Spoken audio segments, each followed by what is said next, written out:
사랑하는 성도 여러분, 오늘도 주님의 은혜를 함께 나누는 귀한 시간 되기 바랍니다. 오늘은 우리 성도들이 하나님 앞에 자신의 몸과 마음과 재능과 물질을 내어드려서 헌신하는 그런 생활에 대해서 잠깐 간략하게 함께 나눠보는 시간이 되기를 바랍니다. 잠깐 기도하겠습니다. 하나님 고맙습니다. 우리를 사용하여 주시고 지금 여기까지 인도하시면서 하나님의 일에 뜻에 합당하도록 쓰임받게 하셔서 감사합니다. 우리 성도들의 마음 속에 하나님 영화롭게 하는 거룩한 마음 넘치게 해 주옵소서. 오늘도 하나님께서 우리에게 이 코로나19 상황 속에서도 하나님 백성답게 살아가는 거룩한 삶을 가르쳐 주시고 온전히 하나님을 영화롭게 하는 믿음의 자세를 갖게 하여 주옵소서. 예수님 이름으로 기도합니다. 아멘.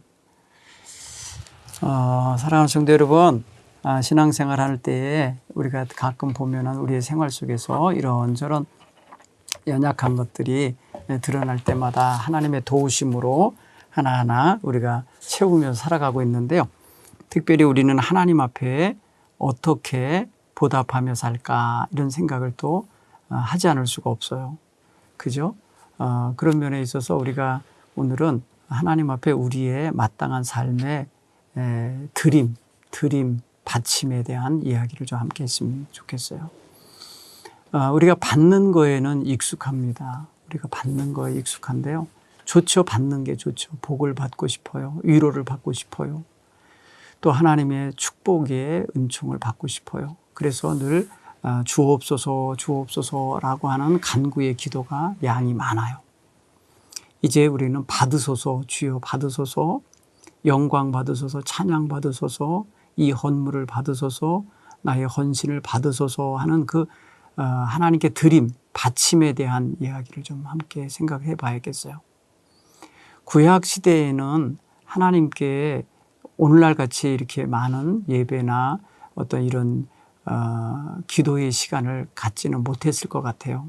성경을 읽어보면은 그들은 굉장히 생존의 어려움 속에서 살았거든요. 그리고 생존뿐 아니라 그들은 또 항상 어떤 그 가난과 열악한 환경, 메마른 환경에서 저들에게 주어진 가족들이나 아니면 종족들 그리고 그 민족을 제대로 지켜내는 것 자체가 아주 힘겨웠어요. 근데 그들은 한 수백 년 동안 430여 년 동안을 애굽에서 이민족 속에서 억눌리면서 살았던 경험을 가졌던 사람들이에요. 그런데 그들을 하나님께서 출애굽시키셔서 그들로 하여금 하나님 백성으로 거듭나게 하셨어요. 그래서 그 거듭나게 하는 그 과정 속에 주신 것이 율법이에요. 하나님 말씀의 책을 주셨는데 그 말씀을 통하여서 하나님과의 관계를 바르게 정립해가고 하나님 백성답게 살아가도록 하셨어요. 근데 하나님의 말씀의 그 어떤 돌판과 책이 있다 하여서 저절로 하나님 백성다워지는 건 아니죠. 하나님 백성답게 살아야 되죠. 그 하나님 백성답게 살아가는 가장 중요한 행위가 있었는데 그게 바로 제사입니다. 하나님 앞에 제사. 그래서 레위기에 보면은 5대의 큰 제사가 있어요. 5개의 큰 제사가 나옵니다. 5개의 제사의 명칭과 그 방식 그리고 그 내용 어떻게 무엇을 가지고 어떻게 하라. 그다음에 기간 뭐 이런 것들이 쭉 나오는데 절기와 제사 그리고 거기에 따르는 예물과 그거에 따르는 하나님께 드리는 방식 이런 것들을 자세히 알게 해 주셨어요. 하나님의 말씀을 가지고 어떻게 살아라라고 하는 삶의 규정들도 많지만 그렇게 하나님과의 관계, 하나님 상대로 하는 그런 생활에 대한 것을 제사, 예배로서 가르쳐 주신 게 많습니다. 우리가 대인관계, 대사회생활 이런 것들은 여러분 여러 가지로 이제 우리가 하나님 말씀 속에 가르침을 이미 이제 터득하고 살고 있어요. 근데 이제 하나님 앞에 예배라고 하는 것을 우리가 제가 이제 신앙의 팁 첫 번째 시간에 했는데, 예배를 하나님을 가장 가치 있는 분으로 높이면서 찬양하면서 하나님과의 관계를 깊이 만들어가는 그런 관계로서의 설명을 해 나갔는데요. 그 과정 속에 꼭 필요한 게 뭐냐면 나를 드리는, 나를 하나님께 바치는 그런 헌신의 자세가 필요한 거예요. 여러분 옛 시대에는 그래서 제물이 대신 죽었죠. 제물이 되는 짐승이 대신 죽임을 당하고 피를 흘림으로써 그 예배자를 대신했었어요. 그냥 대신한 거예요. 그러니까 그게 어떻게 보면은 대신 드려지는 제물인 거예요. 희생 제물인 거죠. 희생 당한 거죠. 나를 위해서.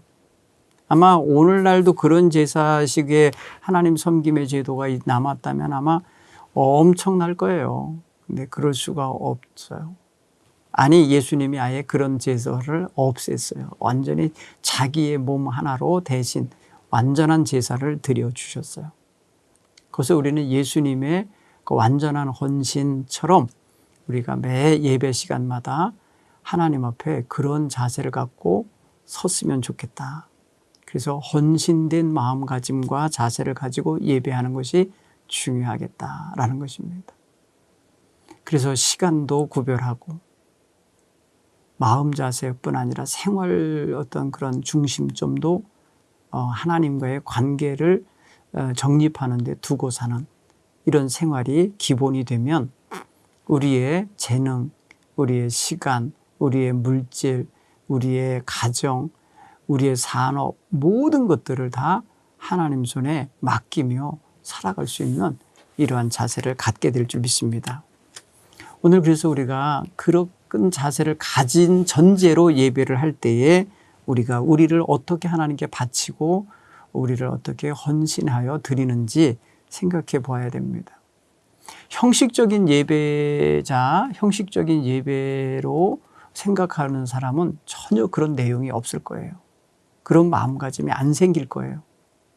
근데 진지한 마음으로 내가 하나님 앞에 선다, 하나님 앞에 나아간다, 하나님께 나를 드린다, 나를 바친다 라고 하는 의식을 가지고 예배에 참여한 사람은 예배가 굉장히 진지할 것입니다.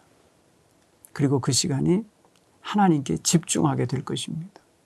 그런 마음가짐을 갖고 살기를 바랍니다. 그래서 찬양도 정성된 마음으로 부르는 찬양, 찬양의 헌물이에요. 찬양도 하나님께 드려지는 귀한 우리의 곡조 붙은 기도지요. 근데 거기에 우리의 심령이 담겨야 돼요. 입술로만 하나님을 찬양하는 가식적인 행위로서의 찬양을 드리면 안 돼요. 그렇죠? 기도도 역시 하나님께 나를 드리는 거예요. 기도 속에 내가 하나님에게 드려지는 고백이 담겨야 되는 거예요. 그런 면에 있어서 하나님이 왕 되시고 주인 되시고 주제자 되심을 기도로 고백을 하는 거예요. 그리고 예배 속에는 꼭 헌금, 예물이 있어요. 예물은 바로 나를 대신하는 거예요. 나를 표현하는 거예요. 나를 드리는 걸 표현하는 거예요. 그래서 헌금을 드릴 때에도 하나님 앞에 정말 정성을 다한 자신의 몸과 마음과 삶을 드리는 그런 심정으로 하나님께 나가야 그게 참된 신앙인의 모습이라는 것입니다. 헌금은 하나님의 기쁨과 하나님께서 흡족히 향기롭게 받으시는 예물로서의 헌물이 되어야 돼요. 성경에 그래서 이런 단어가 있어요. 하나님께서 우리에게 주실 때 주시는 것이 이제 복이고 은혜이고 선물이잖아요. 그 선물을 도로온이라는 헬라어로 도로온이라는 단어를 쓰는데요. 그게요, 반대로 우리가 하나님께 드릴 때도 예물이라는 단어로 쓰일 때 도로온이라는 단어를 쓸 수 있어요. 쓰게 돼요. 그렇게 하나님께 그렇게 드리는, 거기에는요 마음이 담긴 거예요. 여러분, 우리가 선물을 받을 때, 사람과 사람 사이에 선물을 주고 받을 때 그 마음에 담긴 것이잖아요. 배달부가 갖다 준다고 했을 땐 배달부의 마음이 들어가는 건 아니에요. 그죠? 그들은 배달을 하는 사람일 뿐이에요. 근데 정작 선물을 보내는 사람은 받는 사람에게 자기 마음이 가기를 바라죠. 그리고 받는 사람은 그 선물을 보낸 사람의 마음이 무엇이겠구나, 어떤 마음을 보냈구나라고 하면서 감격하고 감동하는 거잖아요. 고마워하고. 근데 오늘 우리가 하나님 앞에 예물을 드릴 때 배달부 같은 자세를 갖고 하는 게 아니라 정말 내가 하나님께 나를 드리는, 내 마음의 중심을 드리는 그런 마음으로 드려야 하나님이 받으실 때에 하나님께서도 그 마음을, 그 상대적으로 그 마음이 정성을 알고 받으시는 거예요. 하나님은 헌물의 양을 보시는 분이 아니에요. 그렇죠? 하나님은 가난한 자에겐 비둘기 한 마리, 산비둘기 한 마리, 새끼 한 마리, 이 정도예요. 근데 부자에게는 너의 능력이 되면 소 한 마리예요. 얼마나 큰 차이입니까? 그러나 하나님께서 만약에 양을 생각하고 큰 거를 생각하고 좋은 걸 생각하셨으면 왜 산비둘기 이야기를 하셨겠어요? 그렇지 않죠. 그죠? 하나님은 마음 중심을 보신다 그랬어요. 중심을. 그러니까 오늘 우리가 헌물을 드릴 때에는 항상 하나님을 기쁘시게 하려는 마음으로 나를 대신하여 바쳐지는 물질로 여기시면서 예물을 드릴 수 있는 이런 성도들이 되기를 바랍니다. 반드시 여러분 근데 생각해야 될 게 있어요.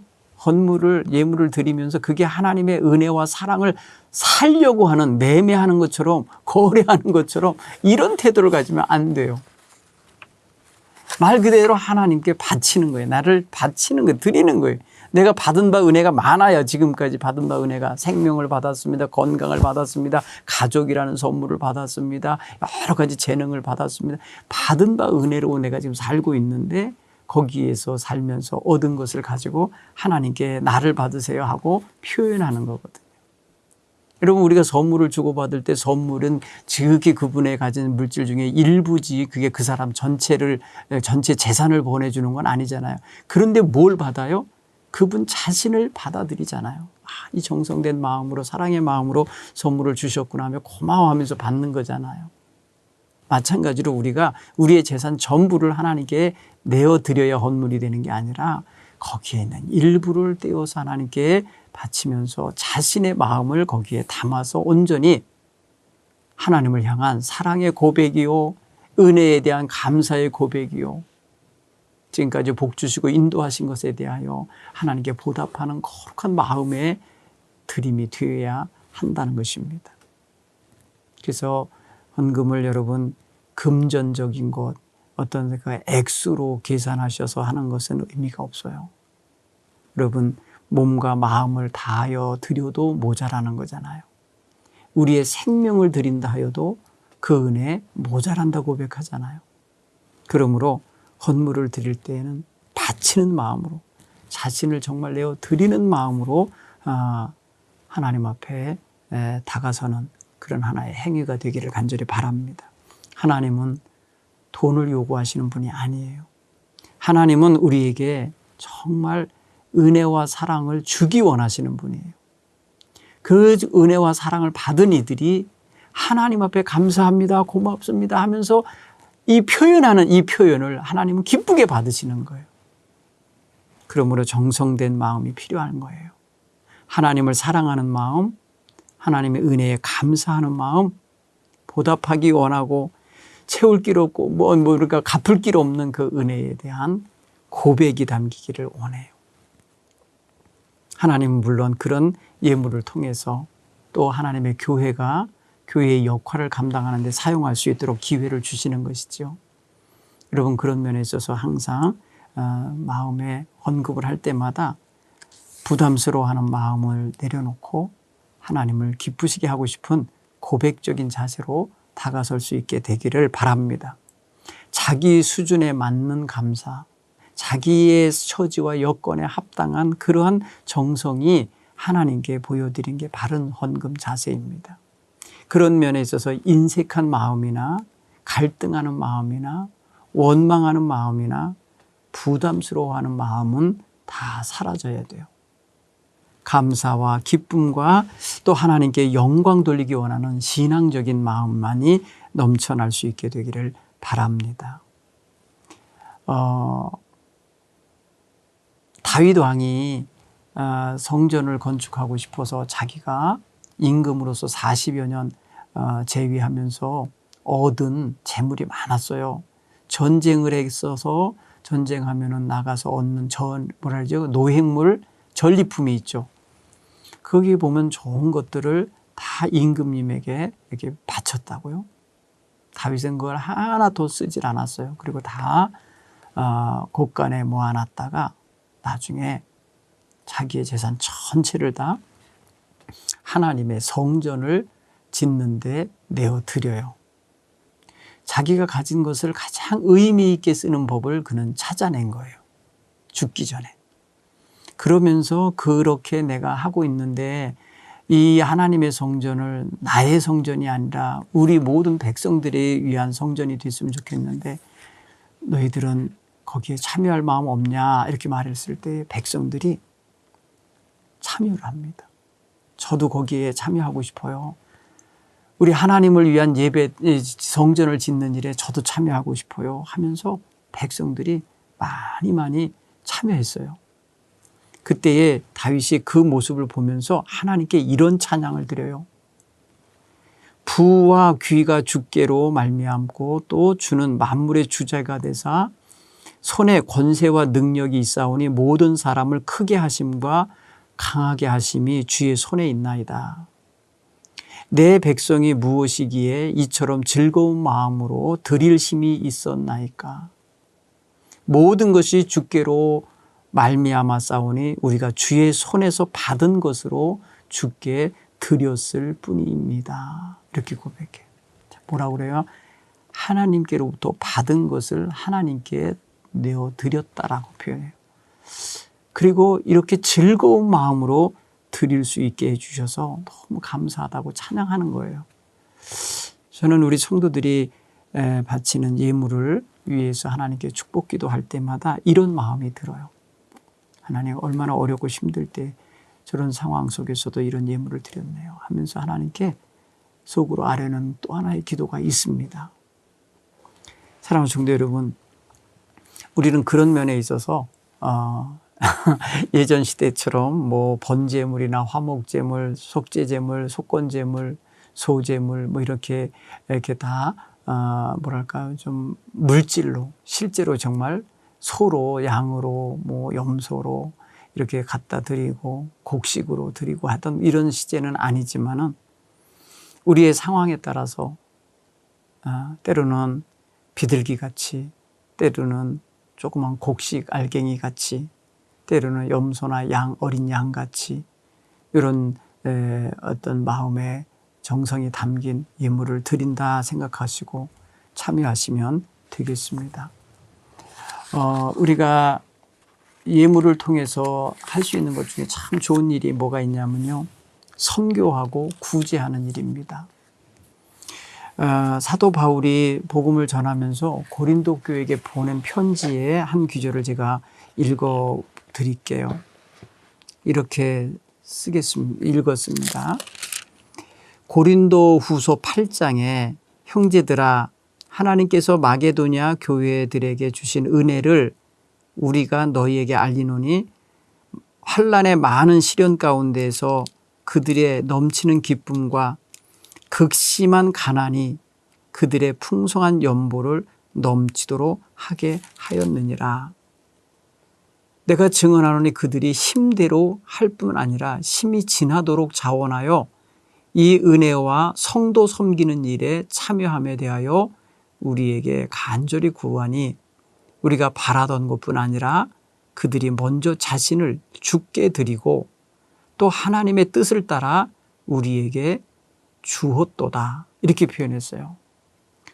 마게도니아에 있는 교회가 환난도 있고 극심한 가난도 있는데 그들의 힘을 다해서 뭘 했다는 거예요? 성도 섬기는 일, 그 당시에는 가난한 성도들이 많았어요. 그래서 그들을 위하여 내주는 구제 예물이고 흉년과 가뭄이 들어서 예루살렘 교회가 굉장히 어려웠어요. 근데 그들이 마게도냐 교인들이 복음을 전달받은 은혜에 보답하는 의미로 흉년 들어서 먹을 것이 없이 고통당하는 예루살렘에 있는 가난한 백성들을 위해서 자기들도 힘이 들고 가족들도 가난한데 힘을 다해서 연보를 해서 사도들의 손에 넘겨주었다는 거예요. 그거의 마음에 어떤 거였냐면 그들이 먼저 자신을 주께 드리고 자신을 주께 드리는 마음으로 하나님의 뜻을 따라 이렇게 선교와 구제를 위한 예물을 연보를 했다는 거예요. 연보라는 단어 요즘엔 잘 안 쓰는데요. 굉장히 좋은 표현이에요. 따뜻한 마음이 담겨 있는 자기를 내어드리는 기여금을 의미해요. 이런 거예요. 요즘에 여러분 기업들이나 기타 여러 사회단체에 기부금을 내는 사람들이 많아요. 그 기부금이에요.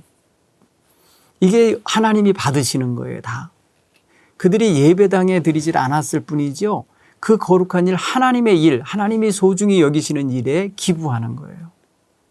그런 마음이 거기 담겨 있어요. 그런데 여러분, 선교와 구제를 위해서 드려지는 예물이 다른 사람에게 얼마나 힘이 주고 얼마나 그것이 따뜻함을 주고 그들의 필요를 채워주고 그들의 아픔을 싸매주고 그들의 환난을 면케해 주는 그런 얼마나 좋은 용도인지 몰라요. 그래서 사도 바울은 뭐라고 표현했냐면 이렇게 하는 이 연보를 할 때의 마음은 어떤 마음이냐. 첫째는 준비된 마음으로 하라. 준비하고 있다가 하라는 뜻이고요. 두 번째는 억지로 하지 말라는 거예요. 억지로. 여러분, 억지로 어떻게 기부가 돼요? 억지로 어떻게 마음을 줘요? 가장 좋은 건 자원하는 마음이에요. 감동된 마음, 자원하는 마음, 사랑의 마음. 그리고 보답하고 은혜를 베풀고 싶은 마음, 나눠주고 싶은 마음으로 해야 그게 가장 좋은 예물이 될 거예요. 그게 바로 하나님의 마음에 합한 것이고요. 마음 속에 인색함이나 억지로 하지 말지니 하나님은 즐겨내는 자를 사랑하시느니라. 이렇게 간파했어요. 그렇죠? 여러분 보세요. 자식들이 어머니 생신날 십시일반해서 잔치해 드리자 그리고 용돈 드리자 그러는데 어머니 앞에서 싸우면서 다투면서 나 못해 어째는 이러면은 봉투 만들어다 드릴 때 어머니 아버지 마음이 편하겠어요? 나 못해 했던 그 자원하는 마음 없는 자식을 아는데 그리고 진정한 효도하는 마음이 아닌 것이 담겨 있는데 그거 즐거워하시겠냐고요. 그래서 하나님은 억지로 하는 거, 인색한 마음으로 하는 거 즐겨하시지 않으신다. 자원하는 마음으로, 즐거운 마음으로, 사랑하며 섬기는 마음으로, 헌신하는 마음으로 하나님께 드리는 예물을 기뻐 받으시는 거예요. 이거는 예물만이 아니라 여러분 시간을 들이며 헌신하고 재능을 바쳐서 사역을 하고 할 때도 마찬가지입니다. 억지로 끌려다니면서 하는 것처럼 하시면 안 돼요. 마음이 정하여져야 돼요. 내가 주를 위해서 올해 한 해 이걸 위해 봉사하겠습니다 하고 정한 마음을 갖고 하셔야 돼요. 하나님 제가 올 한 해 11조 예물을 하나님께 정한 마음을 드립니다 하면서 이렇게 정해져야 돼요. 그러니 여러분 우리가 성경의 말씀을 그렇게 읽고 또 깨달았으면서도 이런 중요한 마음을 빠뜨린 채 하나님께 헌금을 드리든지 헌신을 하든지 예물을 드리는 건 다 힘겨움이 될 수밖에 없죠. 여러분 그래서 우리가 넉넉해서도 아니요, 남음이 있어서가 아니라 받은 바 은혜가 있어서예요. 항상 그거를 우리가 명심해야 될 겁니다. 여러분 남는 날을 생각하면 없을 거예요. 언제 남아요 여러분 인생에? 남에게 베풀고 나누고 기여할 만큼 남을 날이 언제겠어요? 그렇지 않아요. 그러니 받은 바 은혜를 생각하셔야 돼요. 하나님이 내게 직장을 주셨습니다. 내게 건강을 주셨습니다. 내게 재능을 주셨습니다. 내가 한 달 동안 사는 동안에 아무 사고 나지 않았습니다. 모든 은혜에 감사하면서 받은 바 은혜에 감사하는 마음으로 감사 예물도 드리고, 내가 하나님 받은 것 중에 하나님 당신의 선한 뜻을 위해서 사용하시옵소서 하면서 선교와 때로는 구제를 위해서 내어드리는 이런 마음가짐이 있어야 돼요. 열의 하나는 내 것이다 하나님 말씀하셨으니 하나님 것을 드립니다라는 마음 자세로 예물을 드리는 게 이게 합당하다는 것입니다. 특별히 오늘 제가 읽지 않았습니다만 고린도후서 9장 11절 말씀에 이런 말씀이 있어요. 물론 그 위에는 이렇게 써요. 적게 심은 자는 적게 거두고 많이 심는 자는 많이 거둔다는 말이로다. 각각 그 마음에 정한 대로 할 것이요 인색함으로나 억지로 하지 말지니 하나님은 즐겨내는 자를 사랑하시느니라. 하나님이 능히 모든 은혜를 너희에게 넘치게 하시나니, 이겁니다. 우리가 헌금을 할 수 있는 근거는 이거예요. 하나님이 능히 모든 은혜를 너희에게 넘치게 지금 주고 계시기 때문에 너희로 모든 착한 일에 항상 모든 것이 넉넉하도록 모든 착한 일을 넘치게 하려고 하시는 거예요. 그래서 우리에게 헌금 생활을 가르치신 거예요. 너희가 모든 일에 넉넉하여 너그럽게 연보함은 그들이 우리로 말미암아 하나님께 감사하게 하려는 것이라. 감사가 있죠. 이 봉사의 직무가 성도들의 부족한 것을 보충할 뿐 아니라 사람들이 하나님께 드리는 많은 감사로 말미암아 넘치느니라. 이렇게 표현하셨어요. 후한 연보, 넉넉한 마음으로 드리는 참된 연보가 어떤 역사를 가져오느냐? 하나님의 교회의 봉사의 직무가 잘 이루어지게 하고 성도들과 어려운 이들에 대한 부족함을 보충해 주게 되고, 우리는 지금 해외 선교사님들이나 미자리 교회 목회자들의 목회에 어려움을 덜 하도록 조금씩 돕는 일에 우리가 하는 거잖아요. 얼마나 좋습니까? 더 나아가 오늘날은 교회 학교의 다음 세대를 위하여 교육을 위해서 쓰이고, 교육을 위해서뿐이 아니라 여러 가지 다양한 사회 구제를 위해서도 사용합니다. 이번에 코로나19 상황에서 코로나 성금을 또 교회가 우리 성도들의 이름으로 시에 기탁할 수 있는 심도 그렇게 나오는 거예요. 그런가 하면은 여러분 여러저러 이제 주변에 어렵고 힘겨운 이들을 돌봐주고, 사랑의 연탄도 나눠드릴 수 있고, 사랑의 쌀도 배부할 수 있고, 여러 가지 때에 맞춰서 이렇게 어려운 일을 구제하며 섬길 수 있는 게, 이게 바로 주의 성도들이 드리는 예물로, 헌물로 하나님의 이름으로 대신해서 사용하는 거예요. 얼마나 아름답습니까? 그죠? 그런 면에서 우리가 하나님께서 드리는 예물을 통해서 이루는 하나님 나라, 따뜻한 세상을 우리가 꿈꿔봐야 되는 거죠. 여러분, 그대로 여러분 헌금을 드릴 때나 예물을 드릴 때는 항상 기본적인 마음은 하나님을 섬기는 마음으로 하는 거예요.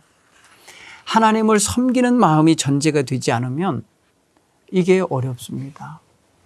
여러분, 다윗이 하나님을 지극히 섬기는 자였기 때문에 자신의 40여 년 동안 왕으로서 누렸던 모든 것들을 다 하나님께 아낌없이 내어드리고, 그걸 가지고 멋진 하나님의 성전을 건축하여 그들의 신앙생활의 핵심적인 요소가 되게 했어요. 완전 센터가 되게 한 거죠. 여러분, 이게 얼마나 귀한 일입니까? 그런 면에 있어서 하나님께서 주신 귀한 은혜에 감사하면서 하나님을 섬기는 마음으로 나를 내어드리는 헌신, 이게 바치는 의미의 그래서 바치고 올리는 그런 마음으로 예물을 드리면 좋겠습니다. 특별히 현실적으로요, 교회 운영에 쓰이는 게 헌금입니다. 여러분, 교회 운영이라는 게 있잖아요. 기본적으로 여러분, 어느 단체든지 회비가 있어요. 회비를 내면 운영비라는 걸 써요. 오늘 우리 같은 경우는, 교회 같은 경우 뭐예요? 교회 엄청나게 큰 건물, 여러분 보세요. 전기, 수도, 무슨 보일러, 기타 무슨 엘리베이터, 화재 경보, 이런 모든 것들을 위해서 다 위탁합니다. 외부 업체들한테 다 관리하게 하면서 그들에게 관리비를 줘야 되는데, 이게 뭐로 들어가겠어요?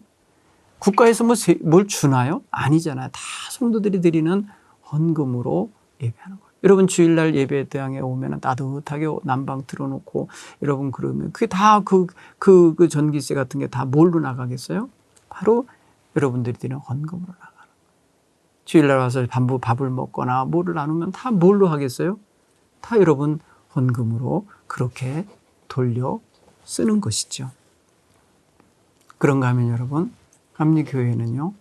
그 또 헌금을 가지고 외부적으로 또 해야 될 역할들이 많아요. 지방을 위해서 부담금을 보내주고요. 연회를 위해서 부담금을 보내주고요. 또 은퇴하신 목사님들을 위해서 그분들의 은퇴비를 지원해 드리기도 하고요. 그 다음에 총회를 위해서 전체 세계적인 활동을 할 수 있도록 지원하는 역할도 하고요. 사회적으로 구제와 선교를 하기도 하고요. 해외 선교사들에게 지원해 주기도 하고요. 국내의 여러 교회들의 연약하게 작은 교회들, 세도 내지 못하는 작은 교회들을 도와주고요. 그렇게 쓰는 거예요. 그렇죠? 이게 하나님의 이름으로 하나님의 교회가 이 땅에 있는 동안에 복음 전하는 데 필요한 요소를 그렇게 채우는 데 사용하는 것입니다. 그러므로 여러분 헌물이 어떻게 쓰여지는지 매 우리가 당회 때 또 구역회 때 잘 보고가 되고 투명하게 그렇게 잘 관리하고 있는 것입니다. 특별히 여러분 우리 교회에 사랑하는 성도들이 내어지는 예물은 한 푼도 땅에 떨어지거나 사라지지 않게 사용되고 있다는 걸 여러분들이 아시기 바랍니다. 그리고 여러분들의 정성이기 때문에 눈물 어린 거기 때문에 그 한마디 그 하나하나를 위해서 수고하시는 여러분들이 있고 그것을 기쁨과 감사함으로 드리는 우리 성도 여러분들의 그런 마음가짐이 있기 때문에 그것이 그대로 실현되도록 사용하고 관리한다는 걸 깨닫기를 바랍니다. 요즘 같은 경우는요 컴퓨터로다가 관리하기 때문에 단돈 10원도 틀리지 않게 관리를 잘하고 있습니다. 여러분 교회를 사랑하는 마음으로 예물을 드리시고 헌무하시면 좋겠고요. 하나님을 섬기는 마음으로 하시면 되겠고요. 이웃을 사랑하는 마음으로 함께 참여하시면 되겠습니다. 그래서 그것이 정말 힘을 다하여 우리가 주의 일을 행하는 데 귀히 쓰이고 우리의 마음과 우리의 몸과 또 우리의 재능과 시간이 그렇게 다 아름답게 화합이 되어서 선한 영광 나타내며 살아가게 되기를 간절히 바랍니다.